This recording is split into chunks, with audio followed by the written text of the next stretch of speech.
Bulletproof Radio, a state of high performance. In 2002, I was getting my MBA, and I tried to convince my classmates that we should do a project on what is now called neuromarketing. I wanted to hook electrodes up to my classmates' heads, measure their brainwaves while we basically told them stories, or while they looked at advertisements, which are a form of visual storytelling, and just to see what their brains would do so we could kind of figure this out. Yeah. This has now become much more of a science than it was a decade ago. And maybe 2-3 years ago, I sat next to the CMO of Monsanto at a neuromarketing conference at Stanford. And, okay, that kind of scared me a little bit. But is storytelling a form of manipulation? Is it fair for a company to be able to tell a really effective story? Are they taking advantage of their customers or their audience when they do that? No. You can lie. You can lie either way. Okay, very fair point. Have a choice. Okay, you can put PowerPoint presentation up there and slant all the data in your favor, which is what we do when we make a PowerPoint presentation. Yeah, that's what PowerPoint's for, right? At the bottom, at the end of the day, you want to persuade. And so you put up your data, your authorities, your pie charts and whatnot. You put up your point, therefore, right? And you deliberately distort it. You ignore or avoid everything that would contradict what you're saying. That's one kind of persuasion. The wonderful thing about story is that in order to use story to persuade, to get the light to go on and people go, oh yeah, I get it, you have to show the negative side. In rhetoric, you do not show the anything that contradicts yourself. But in story, you're talking about reality, the dynamic of change, how things move from positive to negative, and you have to embrace both sides to tell a story. But it can be bullshit too.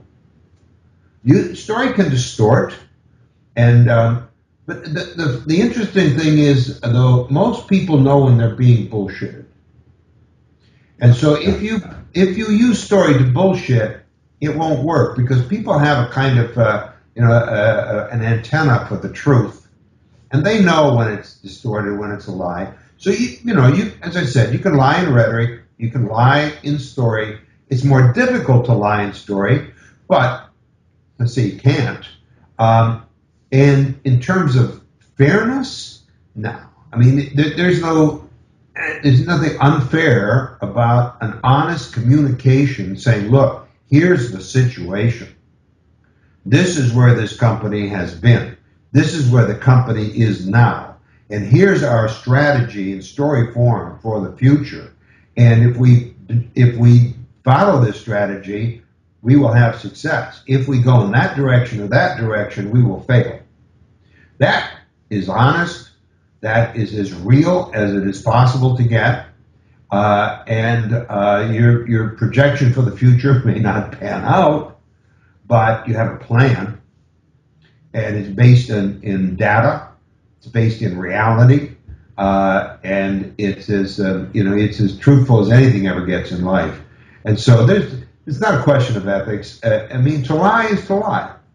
Ethically, it's immoral to do that. But whichever way you do it, out of rhetoric or in story, it's a lie.